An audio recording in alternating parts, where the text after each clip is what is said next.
একেবারে শহর কলকাতার খবর। প্রচার চলছে জোর কদমে, ভোটের আর বেশি দেরি নেই। তৃতীয় দফার ভোট হবে এই কলকাতায়। তারই মাঝে দেখা গেল কলকাতায় আজ কেন্দ্রীয় এজেন্সির আধিকারিকরা তল্লাশি চালালেন বিভিন্ন বাড়িতে, বিভিন্ন অফিসে। তার মধ্যে অন্যতম হলো মিরাজ শাহ। এই মিরাজ শাহকে, তার বাড়িতে ইনকাম ট্যাক্সের রেড। মিরাজ শাহ হলো মনোনয়নের সময় মমতা বন্দ্যোপাধ্যায়ের অন্যতম প্রস্তাবক। এই মিরাজ শাহর বাড়িতে আইটি রেড কেন? আয়কর দপ্তরের আধিকারিকরা কোন প্রশ্নের উত্তর পেতে, কোন নথির সন্ধানে মিরাজ শাহর বাড়িতে জানবো। আমার সঙ্গে সরাসরি রয়েছে সানিক, একবার কথা বলবো। কি জানতে পারছি আমরা এখনো পর্যন্ত? অতনই, মিরাজ শাহের পরিচয় যদি বলি, তিনি একদিকে যেমন শিক্ষাবিদ, কলকাতার বেশ কিছু নামকরা বেসরকারি শিক্ষা প্রতিষ্ঠানের যেমন তিনি কর্ণধার একদিকে, ঠিক তার পাশাপাশি তার একটি অন্য পরিচয় রয়েছে, সেটি হলো তিনি একজন ট্যাক্স কনসালটেন্ট। অর্থাৎ বিভিন্ন ব্যবসায়ীদের ট্যাক্সেশন নিয়ে তিনি অ্যাডভাইজারি দেন, এবং সেই রকম একটি ফার্ম রয়েছে যেটি এই 2 নম্বর এলগিন রোডের যে ঠিকানা, যেখানে আজকে সকাল 5:30 থেকে আয়কর দপ্তরের আধিকারিকরা আজকে তল্লাশি অভিযান চালাচ্ছেন। সেই অ্যাড্রেসটি এটির রেজিস্টার্ড অ্যাড্রেস। অর্থাৎ এই অ্যাড্রেসে আজকে সকাল থেকেই আমরা যেমনটা দেখতে পাচ্ছিলাম ইনকাম ট্যাক্সের আধিকারিকরা আসেন, এবং মূলত একটি জমি সংক্রান্ত মামলার তদন্তে আয়কর দপ্তরের আধিকারিকরা একদিকে যখন শহরের বিভিন্ন জায়গাতে আজকে তল্লাশি অভিযান শুরু করেছেন, মূলত দক্ষিণ কলকাতারই বিভিন্ন জায়গাতে তারা তল্লাশি অভিযান শুরু করেছেন। তার মধ্যে এই যে ট্যাক্স ফার্মটি, অর্থাৎ ডিজে শাহ অ্যান্ড কোম্পানি নামের এই ট্যাক্স কোম্পানি, সেই ট্যাক্স কনসালটেশন ফার্ম, এই ফার্মের সিইও মিরাজ শাহের যে বাড়ি এবং অফিস, সেই অফিসেও আজকে কিন্তু একই সাথে তল্লাশি অভিযান শুরু করা হয় আয়কর দপ্তরের আধিকারিকদের তরফে। সকাল থেকে এখনও পর্যন্ত তল্লাশি অভিযান চলছে। মূলত কী গুরুত্বপূর্ণ নথি এখান থেকে বেরোতে পারে, যেগুলো এই তদন্তের ক্ষেত্রে তাদেরকে সহায়তা করতে পারে, সেই বিষয়টা কিন্তু সময়ের সাথে সাথে আরও স্পষ্ট হবে। একদিকে যখন আমরা দেখেছি দেবাশিস কুমার শাহের বাড়িতেও তল্লাশি চলছে, পাশাপাশি সেই সংক্রান্তই বেশ কিছু ট্যাক্সেশনের নথি এখান থেকে পেতে পারেন তারা, তেমনটাই কিন্তু এখনো পর্যন্ত তারা মনে করছেন। অতন, ধন্যবাদ সানিক। কি মিরাজ শাহের পিএসও নিরাপত্তার দায়িত্ব। উনি তো একটা প্রাইভেট পার্সন, উনি পিএসও পান কি করে? উনি পিএসও পায় কি করে সেটা তো গভর্নমেন্ট বলতে পারবে, সেটা আমি বলতে পারবো না। আমার ডিউটি ডিটেলমেন্ট হলে আমি সেই হিসাবে আসবো। কবে থেকে আছেন? আমি 2022 সাল থেকে আছি। 2022 সাল থেকে।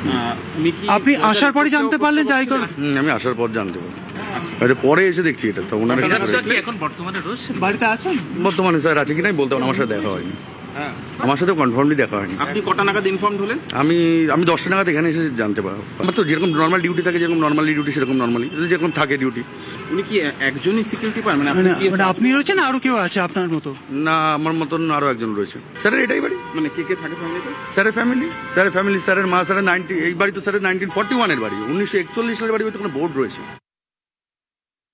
তো মিরাজ শাহ হচ্ছেন একজন গুজরাটি। বেশ কয়েক পুরুষ ধরে তারা বাংলায় আছেন, ভবানীপুরে আছেন। তার দোষ হচ্ছে কি, মমতা বন্দ্যোপাধ্যায়ের হয়ে তিনি প্রস্তাবনা করেছেন।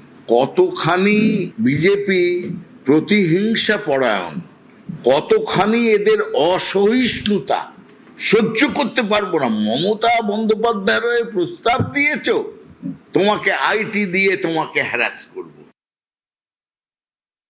ED, CBI, income tax, CISF, নির্বাচন কমিশন, এগুলো যা বলার তারা বলবে, এদের মধ্যে আমরা নেই। আমরা এই মুহূর্তে মানুষকে গিয়ে বলছি এগিয়ে আসুন, আর একটু জোরে ধাক্কাটা লাগিয়ে দিন, মার্জিনটা বাড়ান। তৃণমূল চলে গেছে আমরা জানি, আর মৃতদেহের চুল ছিঁড়ে মৃতদেহকে হালকা করা যায়। শুধুমাত্র যে মিরাজ শাহর বাড়িতে তা নয়, দেখা গেল আজ আইটি হানা হয়েছে কোথায় না দেবাশিস কুমারের 3টি ঠিকানা। দেবাশিস কুমার রাসবিহারীর বিধায়ক, তৃণমূল প্রার্থী এবারের ভোটে, তার বাড়িতে তল্লাশি চালানো হয়। মনোহরপুকুর রোডের বাড়িতে আয়কর দপ্তরের অভিযান, এমনকি তার নির্বাচনী কার্যালয়, সেখানেও অভিযান। আর্থিক বেনিয়মের অভিযোগ, ষড়যন্ত্রের অভিযোগ করা হচ্ছে। তার যে অফিস, সেই অফিস, সেখানে আইটি আনায় ষড়যন্ত্রের অভিযোগ করা হচ্ছে। অভিযোগ উঠছে তালা ভেঙে ভোটের ব্লুপ্রিন্ট চুরির চেষ্টা করছেন কেন্দ্রীয় তদন্তকারী সংস্থা। বিজেপি এজেন্সির বিরুদ্ধে সরব তৃণমূল কর্মীরা।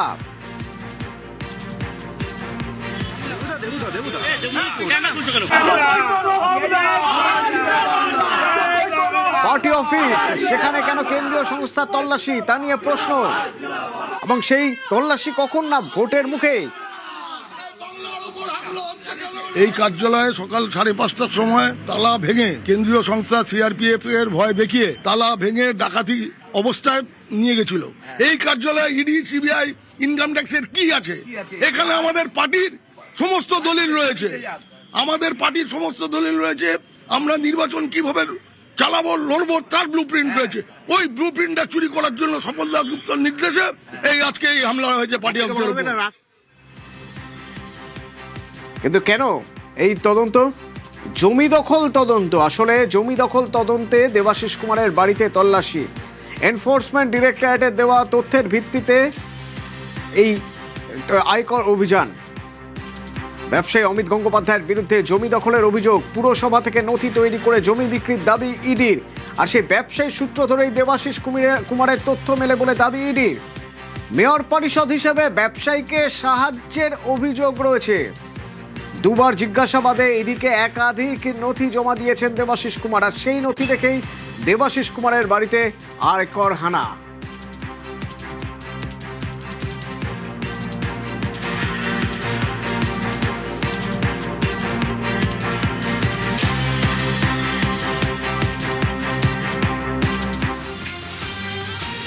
হারবে জেনে কেন্দ্রীয় এজেন্সিকে দিয়ে তল্লাশি।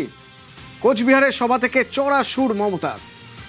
আজকে কালো টাকার হুন্ডি নিয়ে বাংলায় বসে আছেন, আর তৃণমূল কংগ্রেস পার্টির অফিসে রেড করছেন, ক্যান্ডিডেটের বাড়িতে গিয়ে রেড করছেন, আমার প্লেন রেড করতে আসছেন, আমার সিকিউরিটিতে রেড করছেন। নির্লজ্জ বেহায়া একটা রাজনৈতিক দল সামনাসামনি লড়াই করতে পারে না, ভীতু কাপুরুষ। ওদের বিসর্জন দিন। সামনে ভোট, তার আগেই আয়কর হানায় নথি আটকে রয়েছে। ভোট খরচের নথি যা অফিসে রয়ে গেছে, সেরকমই তো অভিযোগ উঠছে। সুদীপ্ত আছে আমার সঙ্গে, একবার কথা বলবো। সুদীপ্ত, এই যে নথি, সেই নথি কি বাজেয়াপ্ত করা হয়েছে নাকি সেই নথি সেখানে আটকে রয়েছে, সেটা সেখান থেকে বের করা যাচ্ছে না এই আইটি হানার জন্য? কোন নথি এটা? এই নথি কোন জায়গা থেকে গুরুত্বপূর্ণ? দেখো অতনু, যে নথি সাধারণত এই নির্বাচনী প্রচার চলাকালীন যা যা খরচ একজন প্রার্থী করে থাকেন এবং সেই প্রার্থীর খরচ দেখাতে হয় নির্বাচন কমিশনকে, এবং এই এক্সপেন্ডিচার এজেন্ট সেই নথি কিন্তু নেয় এবং তারপরে নির্বাচন কমিশনের কাছে যায়।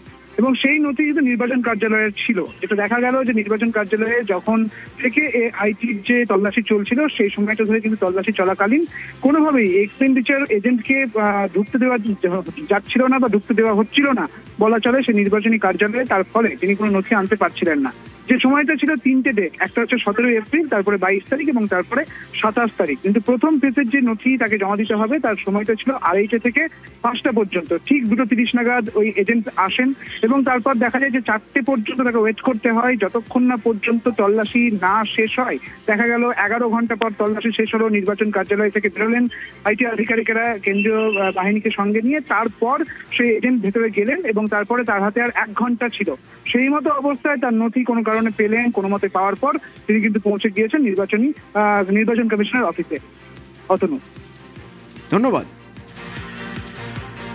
আমাদের আজকে ইলেকশন এক্সপেন্ডিচার দেখানোর ফার্স্ট স্টেপ, কিন্তু ওনারা দেখুন 17 তারিখ আছে, 2:30টার সময় ওনারা কিন্তু আমাদেরকে আজকে ভেতরে যেতে দিচ্ছেন। এটাই আমাদের অভিযোগ কি আমাদেরকে ভেতরে যেতে দেওয়া হোক। আমি 40-50 মিনিট থেকে এখানে দাঁড়িয়ে আছি। আমার কথা শুনে প্রায় 35 মিনিট আগে ভেতরে গেছেন, 35 মিনিট থেকে উনি আর বাইরে বেরাচ্ছেন। রেকর্ডের ফাইলটাই শুধু চাইছি। আমি বলেছি, আমি রিকোয়েস্ট করেছি আমাকে যেতে দিন, উনি যেতে দেবেন না। উনি কাকে জিজ্ঞেস করছেন 45 মিনিট থেকে আমি জানি না। আগে এটা ক্লিয়ার হবে, তাহলে তো আমি 22-27 আমি এবিসিডি জানি না, আমি আগেই এফোর অ্যান্ড বিফোর বল করুন, আমার ক্যান্ডিডেটকে শোকজ করবে। আরও একজনের বাড়িতে আয়কর হানা। তৃণমূল শ্রমিক সংগঠনের নেতা, কালীঘাটের গ্রিক চার্চ রোডে যার বাড়ি, কুমার সাহা, তার বাড়িতে কেন্দ্রীয় এজেন্সির তল্লাশি। আর তার বাড়ির বাইরে তৃণমূল কর্মীদের ভিড়।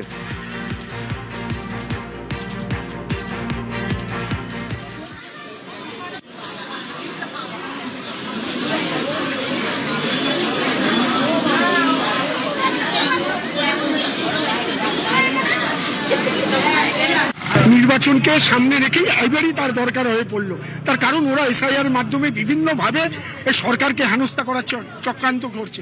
আর কুমার শাহ তো লড়াকু সৈনিক, 365 দিন মানুষের পাশে থেকে কাজ করেন, গরিব মানুষের তিনি মাসিয়া বলতে পারেন।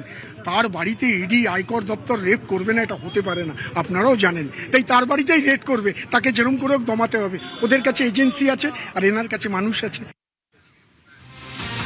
শুধুমাত্র আয়কর হানাই নয়, তার পাশাপাশি ইডি হানা, অর্থাৎ আরও এক কেন্দ্রীয় এজেন্সি তদন্তকারীদের বিভিন্ন জায়গায় তল্লাশি, শিল্প সংস্থার আর্থিক প্রতারণার অভিযোগে তদন্ত, জমি ফ্ল্যাট প্রতারণার মামলায়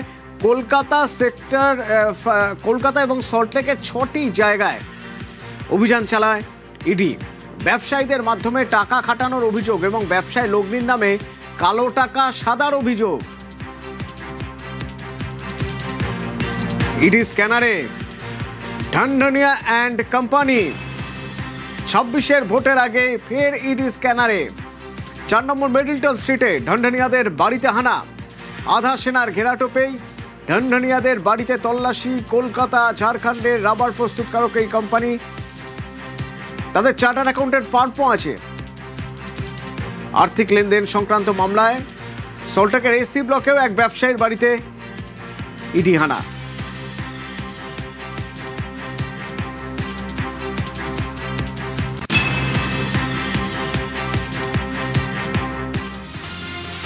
এবারের ভোটে অধ্যাপকদেরও প্রিসাইডিং অফিসার হিসেবে নিয়োগ করেছিল নির্বাচন কমিশন। জানিয়ে মামলা হয়, সেই মামলা হাইকোর্টে। এবার নির্বাচন কমিশনের এই সিদ্ধান্ত খারিজ হয়ে গেল হাইকোর্টে। কেন, সেক্ষেত্রে হাইকোর্টের কি ব্যাখ্যা জানবো। আমার সঙ্গে অর্ণব রয়েছেন। অর্ণব, গতকালই যখন শুনানি হচ্ছে তখন এটাকে নির্বাচন কমিশনের তামাশা বলে উল্লেখ করা হয়েছিল, আজ খারিজই করে দেওয়া হলো নির্বাচন কমিশনের এই সিদ্ধান্ত। হাইকোর্টের কি পর্যবেক্ষণ এখানে? দেখো, বিচারপতি কৃষ্ণা রাও এই সিদ্ধান্ত খারিজ করেছেন এবং একই সঙ্গে যিনি অ্যাসোসিয়েট প্রফেসর ছিলেন তিনি প্রিজাইডিং অফিসার হিসেবে কাজ করবেন না, এক কথা স্পষ্ট। কিন্তু 2010 সালের ফেব্রুয়ারি মাসের দুটো গাইডলাইন বা নির্দেশিকা যা নির্বাচন কমিশনের নিজস্ব, সেই বিজ্ঞপ্তি বলে এই প্রফেসর, অ্যাসোসিয়েট প্রফেসর বা অ্যাসিস্ট্যান্ট প্রফেসর তাদের ভোটের দিন ভোট কেন্দ্রের ভিতরে প্রিজাইডিং অফিসারের এই ডিউটি দেওয়া যায় না। এটাই ছিল চ্যালেঞ্জের বিষয়। এবং কোন নথি, কোন বিশেষ পরিস্থিতি, কোন অনিবার্য পরিস্থিতি তৈরি হলো যে কারণে প্রিজাইডিং অফিসার হিসেবে প্রফেসরদের কলেজ বিশ্ববিদ্যালয়ে নিয়োগ করতে হচ্ছে, তার নথি দেখতে চায় আদালত। 2 দিন সময় দেওয়া হয়, 2 দিন শুনানিতে, এবং আজকে তৃতীয় দিন যখন মামলা শুনানিতে আসে, দ্বিতীয়বারের জন্য কমিশন কোনো নথি দেখাতে ব্যর্থ হয়। নথি দেখাতে ব্যর্থ হওয়ার পর যদি আদালত এই নির্দেশ বাতিল করে দেয় সিদ্ধান্ত, সেক্ষেত্রে তার সরাসরি ভোটে কতটা প্রভাব পড়তে পারে সেটাও বিচারপতি জেনে নেন। এবং যেহেতু প্রায় 90,000 বুথ, সেই বুথকে ঘিরে 90,000 বা তার বেশি এই প্রিজাইডিং অফিসার ইতিমধ্যে রাখা রয়েছে। এই জায়গা থেকে মামলাকারীদের যদি সেখান থেকে অব্যাহতি দেওয়া হয় বা তাদের সিদ্ধান্ত বাতিল করা হয়, সেক্ষেত্রে বড়সড় প্রভাব পড়বে না। এটি জানতে পারার পরই কমিশনের সিদ্ধান্ত, যার মধ্যে যুক্তির অভাব ছিল, তর্কের অভাব ছিল এবং নথির অভাব ছিল, সেই সিদ্ধান্তকে বাতিল করেছে।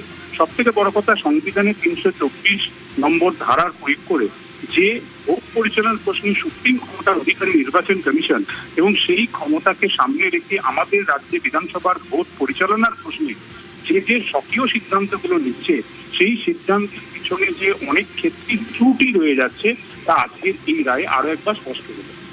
অতুল্য, ধন্যবাদ। আদালতকে জানিয়েছি যে 2010 সাল থেকে 2023 সাল পর্যন্ত ইলেকশন কমিশনের নিজের যে সার্কুলার আছে, তাতে এই ধরনের এডুকেশন ইনস্টিটিউশনের যাদের র্যাঙ্ক গ্রুপে অফিসারের সমতুল্য, তাদেরকে প্রিজাইডিং অফিসার দিতে পারে না। সেক্ষেত্রে নির্বাচন কমিশনের যে লয়ার, তারা বলেছিলেন যে তারা কারণ রেকর্ড করেছে যে কি কারণে দেওয়া হয়েছে, যদিও সেই কারণ আমাদেরকে জানানো হয়নি। কিন্তু আজকে তারা আদালতে সেই রেকর্ড প্রডিউস করতে ব্যর্থ হয়েছে, আর সে কারণেই আদালত যে প্রিজাইডিং অফিসার পোস্টিং এর যে নির্দেশ, সেই নির্দেশকে বাতিল করে।